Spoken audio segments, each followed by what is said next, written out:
Olá, filiantes sambistas de todo o Brasil, eu sou Leonardo Antan e estamos aqui em mais um vídeo da nossa série Processos da Criação, onde a gente está conversando com os carnavalescos do Grupo Especial Carioca para falar um pouco sobre o processo criativo deles a respeito dos desfiles que a gente vai ver na Sapucaí.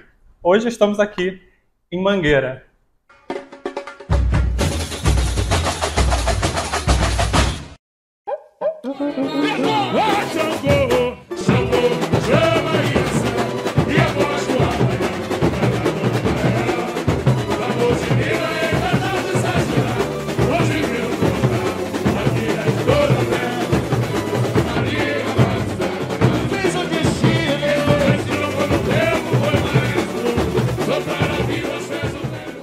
Vamos conversar hoje aqui com o Guilherme Estevão e Henrique Salmão, carnavalescos da Estação Primeira, que vão desenvolver o aguardado enredo sobre Alcione, a negra. Que, na narrativa do enredo, assim, vocês criaram essa imagem dela como a negra voz do amanhã. Assim. Foi um pouco uma tentativa de sair do óbvio ao se falar da Mangueira. Assim, vocês optaram por escolher a Mangueira do amanhã, né? Não exatamente a Mangueira principal. Óbvio que a Mangueira Estação Primeira vai aparecer no desfile, assim. Mas como vocês chegaram nesse enfoque com a Mangueira do amanhã? Assim? A gente tinha a premissa de não inventar uma Alcione que o povo não conhece. Pelo contrário, a gente queria de toda maneira que a Alcione que fosse passar no nosso desfile fosse a Alcione que o público reconhece. A gente acredita que o público cria imagens a partir dessa vivência que eles têm, a partir das músicas, a partir do que eles conhecem da Alcione, da vida dela. Só que a Alcione já tinha passado na avenida por outras escolas, né? Pela Ponte, pela Mocidade Alegre, pelo Engenho, enfim. Então a gente tinha que trazer qual era esse diferencial principal da Alcione, que é a Alcione da Mangueira. E mais do que a Mangueira mãe, o lugar onde a Alcione de fato atua com toda a sua intensidade é a Mangueira do amanhã. Então a gente entende esse amanhã como narrador mesmo do desfile. Henrique, o Gui já falou um pouco dessas imagens que são muito comuns quando a gente pensa em Alcione, assim. Que imagens desse processo saltaram aos olhos de vocês, assim, e que não podia faltar? Eu acho que assim, tem alguns checklists, assim, né? São Luís, a própria Mangueira, as músicas românticas da Alcione, assim. O que não podia faltar nesse passeio que as pessoas ou cobraram vocês, ou que vocês sentiram que era fundamental, assim, de estar no desfile? Foram vários momentos. Começou quando a gente decidiu que esse ano seria um enredo sobre Alcione. Quando a gente estava no final do carnaval passado, e foi pintado lá um muro perto da escola, né, da Mangueira, e do Negro Muro. Então esse muro era homenagem a Alcione, a vida dela. Então tinha várias imagens do momento da vida dela, que foi um momento que eu, Guilherme e a Stephanie, né, quando a gente viu aquele muro, foi meio que um sinal de que era o ano para a gente falar da Alcione. Então a gente começa a cair dentro da pesquisa, né, do enredo da Alcione. Então acho que uma imagem primeira marcante foi dessa pintura do Negro Muro. Depois, nas pesquisas do enredo, a gente fez a viagem para o Maranhão, ali para São Luís. Então a gente começa a vivenciar mesmo essa cultura popular ali de São Luís, que foram as festas juninas, né, o Bumba Meu Boi. Aí a gente começa a ver os personagens presentes no boi. Então isso tudo também foi muito marcante pra gente, que a gente traz isso pro nosso enredo. Depois esse encontros, né, com a Alcione, com essa questão das músicas dela, a gente resgatar os discos antigos, capas dos discos antigos, a gente estudar as músicas, ouvir essas músicas todas de sucesso da Alcione e outras que também não era tão conhecida pra gente, mas a gente passou a conhecer. Maravilha. Guia, sobre isso, assim, eu acho que esses elementos que eu pontuei já quando estava fazendo a pergunta para a Nick, acho que eles são muito diferentes visualmente, né? Sair do Maranhão para chegar na Mangueira, assim, qual é a arma ou que recurso vocês estão usando, assim, para dar uma unidade para esse desfile, para esses elementos não ficarem tão díspares, assim? É a própria Mangueira? O que você poderia adiantar, assim, para a gente do que a gente vai ver? O nosso enredo ele não é necessariamente cronológico, mas os temas que perpassam pela vida da Alcione, de alguma maneira, estão marcadas por essa evolução temporal dela. Então, uma coisa que, de alguma maneira, amarra tudo pelo que ela mesma fala, é a própria fé dela, a religiosidade dela, que isso está diretamente ligado à formação dela de família. Isso nasce com a influência do pai, da mãe, dos seus ancestrais. O que torna ela uma figura muito próxima da cultura popular está diretamente ligado à vivência infantil e de adolescência dela no Maranhão. Né? Então, essa questão dos festejos populares, dos ritos populares, vão envolver a Alcione como uma artista popular. Isso vai influenciar lá na carreira dela. os percursos que ela tem que seguir a partir do momento que ela sai do Maranhão e vai tentar ser cantora no Rio de Janeiro, aquilo é diretamente fundamental para formar o repertório dela. A Alcione vem, o primeiro diferencial dela é que ela cantava e tocava trompete. Então ela tinha um repertório inicial muito ligado ao jazz, ao blues, aos metais, e aí ela vive essa música negra muito intensa, ela mergulha nesses nightclubs, nesse Rio Antigo que ela cantou, até ela virar de fato essa cantora de samba. E o próprio repertório dela, como cantora já, esse histórico de 50 anos, ele tem momentos que são distintos. A Alcione, ela vai cantar a sua negritude de uma maneira mais intensa a partir de todas essas vivências que ela teve, a sua ancestralidade, e principalmente ela vai cantar o feminino, né? Ela é, de fato, a representação do sentimento feminino brasileiro. E ela vai empoderar essas mulheres, mas ela, além de empoderar, ela vai discutir a mulher que sofre de amor, a mulher que está ali jogada às traças pelo homem, mas a mulher que dá na cara do homem, a mulher que está ali para realmente evidenciar essa pluralidade. E é justamente por ela evidenciar essa pluralidade que ela foi influência de tantas outras cantoras. Influência na Mangueira. Essa paixão da Mangueira dela vem lá de criança. Né? Quando ela se envolve, ela vê as baianas nas páginas da revista Cruzeiro, e ela já vem para o Rio com o destino de querer encontrar essa escola.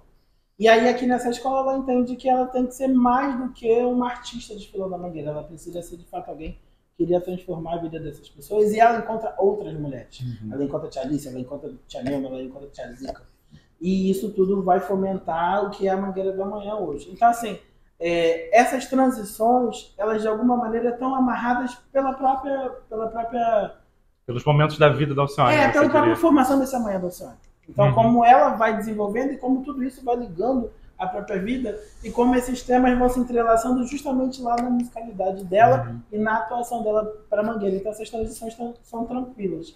E aí, visualmente, a gente tenta fazer essas transições também a partir da coloração. É uma mangueira mais verde-rosa esse ano? Mas é uma mangueira ainda colorida. A Nick mesmo falou num outro momento. Ano passado, essa explosão de cores da mangueira foi algo que chamou a atenção, que as pessoas primeiro até falaram assim, não vai ter muito verde-rosa, mas que funcionou muito bem porque... Mas tinha verde-rosa em momentos muito pontuais, né? Eu lembro da mangueira verde-rosa, assim, por mais que o desfile seja colorido. A gente brincou com tons de verde-rosa diferentes, né? A gente abriu ano passado com o rosa mais rústico, que era um rosa que a mangueira pouco usava.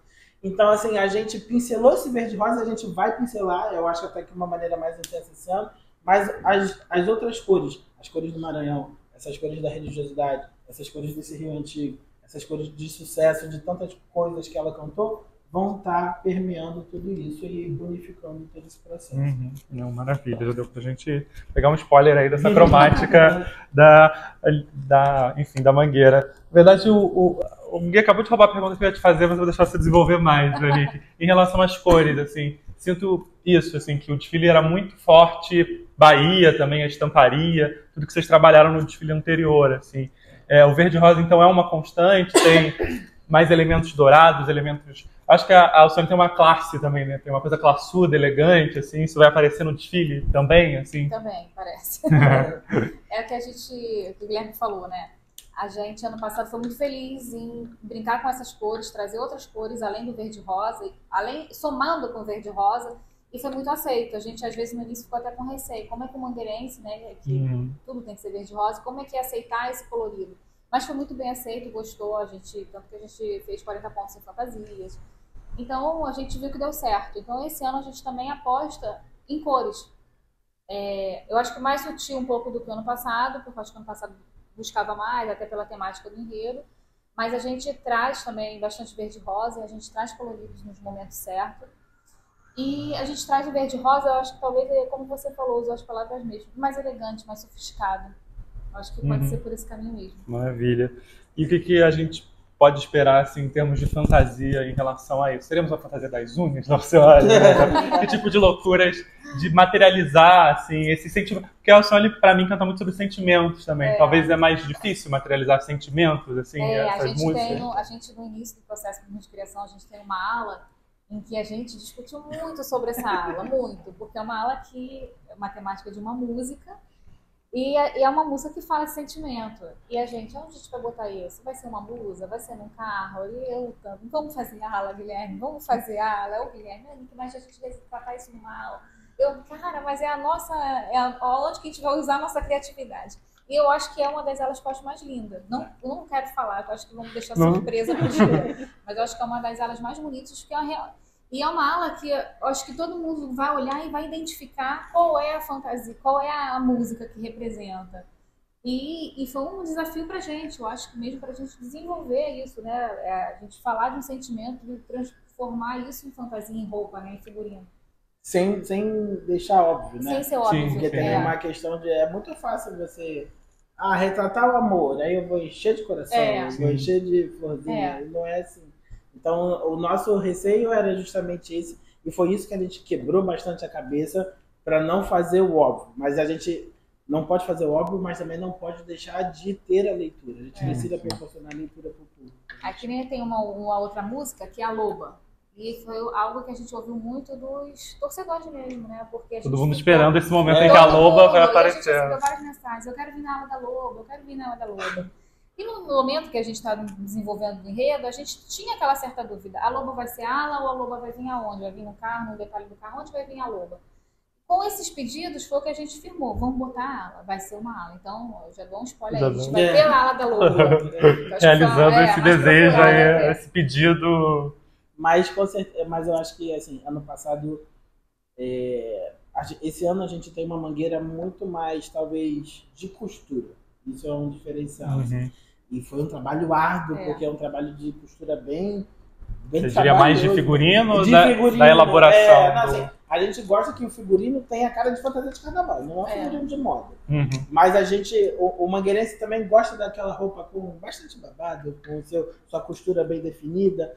Então, nisso a gente trabalhou muito, e são cortes diferenciados. As costureiras desse ano queriam matar a gente. Mas com sobreposições de pano. Sobreposições de cores, sabe? Então, assim, com as armações bem definidas, eu acho que se Deus quiser, que a gente repita a Renata do ano passado de fantasia, porque é um conjunto de fantasia bem bonito, eu acho que até luxuoso, até. A gente, graças a Deus, está com a produção bem encaminhada, a Mangueira deve começar a distribuir as fantasias no final desse mês já. Então a gente tá. Eu digo que a gente está bem feliz com o nosso conjunto de fantasias, eu acho que com o pensamento estético do carnaval desse ano, porque é uma mangueira classuda que a gente está buscando trazer esse ano. Não, maravilha, já tivemos alguns spoilers aí, então o que veremos em alas. E queria que vocês destacassem algumas músicas. Eu não vou pedir uma só, porque eu acho que vai ser. Vocês já falaram algumas, assim, mas 2 ou 3 músicas que marcaram esse processo de vocês, ou uma música que vocês não conheciam tanto, ou uma música que foi fundamental nesse processo, assim. A Loba eu já vou dizer que não pode. Já foi citada aqui, mas que músicas desse processo que vocês destacariam pra gente, assim? Não que necessariamente a gente vai vê-las na avenida, né? Mas que foram importantes pra vocês. Não, ano passado tinha muita musicalidade também, mas era difícil de definir. E a Sônia, eu sou fã, a Nick é fã, então tem uma série de músicas famosíssimas da Sônia que pega. Mas eu acho que uma música que define muito tudo que a gente está trazendo é uma música que, se não me engano, se chama Obrigado. Ela fala, obrigado, meu Deus, obrigado, minha família, obrigado a esse de Jesus, obrigado a te falando de Jesus. Ela agradece como a vida dela toda. Ela faz um resumo, que tem uma outra música chamada Resumo. Eu ia falar o resumo, E essa gratidão que ela tem, porque ela tem gratidão aos fãs, aos amigos, à família, ao Maranhão. Isso, querendo ou não, vai pincelando tudo. Então essa música meio que dá um caminho. E o que a gente mais quer, no final de tudo, é agradecer a Sônia.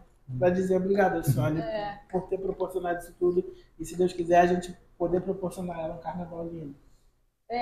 O Guilherme falou essa música Obrigado, tem a música Resumo, que é uma música também que a letra é um resumo da própria vida, da própria história dela, que também foi uma música que a gente ouviu muito, leu muito, para a gente estruturar o nosso desfile. E também tem a música Não Deixe o Samba Morrer, que eu acho que é conhecida por todos, e que é uma música que também marca e mostra o que a Alcione lutou, né?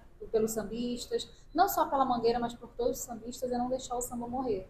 Então acho que são várias, né? Mas essas 3 eu acho que marcam. São as mais marcantes aí. Queridos, obrigado pelo papo de sempre. Acho que ficamos mais curiosos ainda para ver como é que a Alcione estará. Isso, gente. Eu acho que fiquem agora com algumas imagens aí do Barracão da Mangueira.